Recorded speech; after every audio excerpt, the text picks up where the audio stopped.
किन किन कठिनाइयों का सामना कर रहे हैं। अगर इस विषय पे देखा जाए तो कठिनाई यहाँ तो जनता एक 2 दशकों से ही कठिनाई को फेस कर रही है,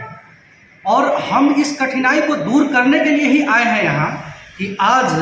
मुजफ्फरपुर की धरती पे, मुजफ्फरपुर जो लोकतंत्र की जननी है, जो पूरे विश्व को एक लोकतंत्र का संदेश देने का काम किया, यहाँ से लोकतंत्र का जन्म हुआ, इस धरती को किसी न किसी रूप में दबंगों के द्वारा, अतिताइयों के द्वारा, वर्चस्ववादी ताकतों को द्वारा जो है शर्मसार किया जा रहा है। इस चीज़ को देखते हुए, यहाँ की स्थिति और परिस्थिति को देखते हुए मुझे ऐसा लगा कि कोई न कोई लोग अच्छे आएंगे और यहाँ के विषम परिस्थितियों को संवारने का काम करेंगे। लेकिन पुनः इस बार के विधान परिषद चुनाव में भी मुजफ्फरपुर की धरती पर पूरे 2 दशकों वाले इतिहास को दोहराते हुए फिर से वही किया गया जिसका जो उम्मीद लोगों के बीच नहीं था। तब मैंने यह निर्णय लिया कि अगर इन दबंगों को, ऐसे ऐसे लोगों को, अगर जो हमारे बीच के हमारे नेता हैं, बड़े लोग हैं, वो लोग अगर नहीं इनका सामना कर सकते हैं, तो इस बार के पंचायती राज चुनाव में युवाओं की संख्या भारी बहुमत से जीत के आई है। और हम युवाओं को भी इस बीच में आकर के यहाँ एक विचार का भावना से एक विचार ऐसा आना चाहिए, बदलाव की भावना से हमने इसमें कदम रखने का कार्य किया है। क्योंकि मुझे ऐसा देखने को मिल रहा है इस मुजफ्फरपुर की धरती पे कि जितने भी लोग हैं, जितने भी अच्छे लोग हैं, जिनको लोग कहता है कि नेता हैं,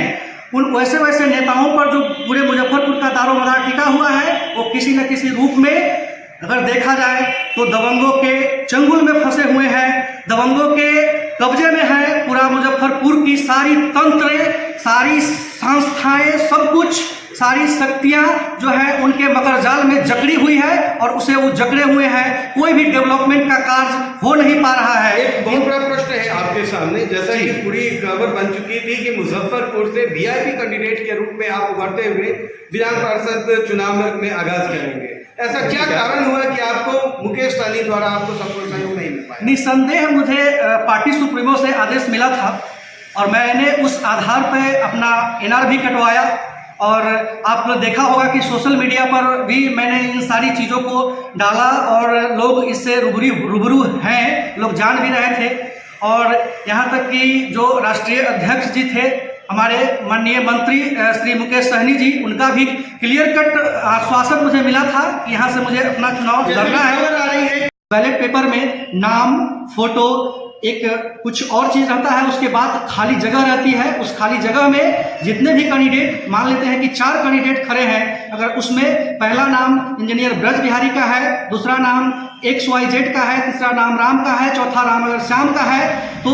उसमें आपको अगर आपका चॉइस, पहला चॉइस अगर इंजीनियर ब्रज बिहारी है तो उनके बॉक्स, खाली बॉक्स के सामने आपको 1 लिखना होगा। अगर दूसरा आपका चॉइस आपको पसंद है राम, तो उनके सामने 2 लिखना होगा। अगर तीसरा पसंद आपको श्याम है तो उनके सामने 3 लिखना होगा। अगर चौथा पसंद आपका XYZ है तो उनके सामने आपको 4 लिखना पड़ेगा। और इस तरह से आप अपने मताधिकार का प्रयोग कर सकते हैं। वो आपके दिल पे डिपेंड करता है, आपके सोच पे डिपेंड करता है, आपके विचार पे डिपेंड करता है कि आपके दिल पे कौन राज कर रहा है, किसको आप वोट देना चाहते हैं। आप सभी को वरीयता के क्रम में अपने पसंद के हिसाब से उनके सामने खाली बॉक्स में 1, 2, 3, 4 लिख करके उनको अपना मतदान दे सकते हैं। तो इस पर विशेष ध्यान देते हुए वोटिंग सिस्टम को समझिए और अपने दिल की आवाज़ को सुनिए। और एक हम तो कहेंगे कि हम जैसे लोगों को युवाओं पे अगर आपका दिल जाता है तो युवाओं को जिताने का कार्य कीजिए, उनके सामने वरीयता क्रम 1 लिखिए और उनको सदन में पहुंचाने का कार्य कीजिए। अगर लगता है कि आपका युवा साथी, आपका भाई, आपका बेटा, ना कोई दबंग, ना कोई नेता, इंजीनियर ब्रज बिहारी अगर आपके लिए कैपेबल नहीं है, ये भविष्य का नेता है, अगर आपको ऐसा लगता है तो आप कम से कम 2 नंबर का वोट भी आप दे सकते हैं उनको। नहीं तो अगर आपको लगता है कि हम आपके जो मुजफ्फरपुर की स्थिति परिस्थिति है, जो मुजफ्फरपुर जिस मकर जाल में फंसा हुआ है, उसको निकालने में अगर हम सक्षम हैं, आपके हक और अधिकार को दिलाने में सक्षम है, तो आप मेरे सामने 1 लिखकर वरीयता क्रम में पहला पसंद समझ करके